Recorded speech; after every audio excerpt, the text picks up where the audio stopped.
For God so loved the world, he gave his only begotten Son, that whosoever believeth in him should not perish but have everlasting life. For God sent not his Son into the world to condemn the world, so that the world through him might be saved. He that believeth on him is not condemned, but he that believeth not is condemned already, because he has not believed in the name of the only begotten Son of God.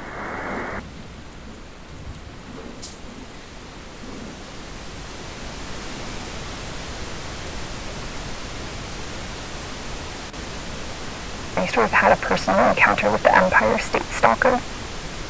And it started when Lily, my daughter, she had been missing for a few hours at most, disappeared through some trees during these walks in the woods we used to go on. I called the cops only for her to show up in her bedroom out of the blue.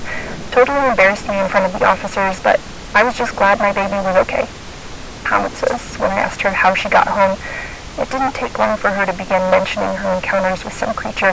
Over and over, she'd tell me it was tall, quiet, thin, and she said it had a strange face.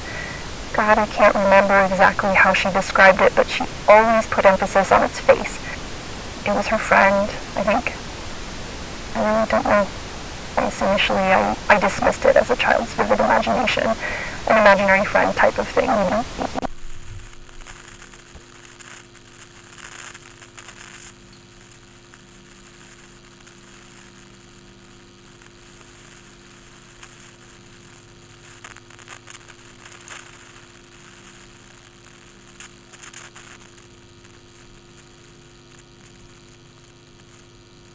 But when I put Lily to bed, I started overhearing her conversations with this friend every night, every single night.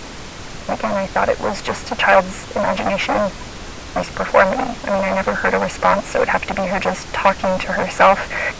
So it wasn't until I heard the window of Lily's room open during one of her conversations. She was far too little to open it herself. Something else had done it. I don't think I've ever run that fast. It was like a parental strength straight up the stairs and into my child's room. When I barged in, I saw that towering, indistinct thing for the first time.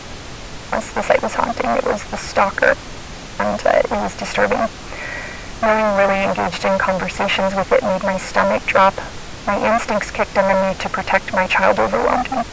Sensibly in that moment, there was no room for doubt or hesitation. I rushed in and I took my child. She cried when I took her away.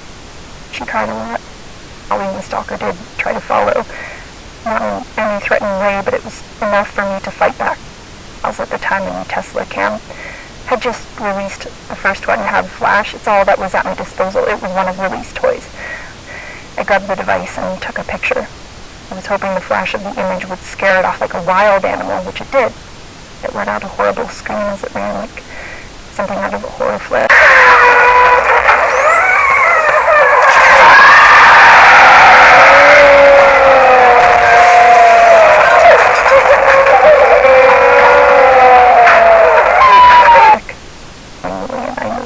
She never stopped crying, always wailing about her friend. I didn't know what to do. Few things didn't last long anyway. Not even a week after we moved, when we went missing again, she didn't return. But there's no leads. There haven't been since the night she disappeared. I'm sure there's been no leads for any of you either. That's why we're all here, right?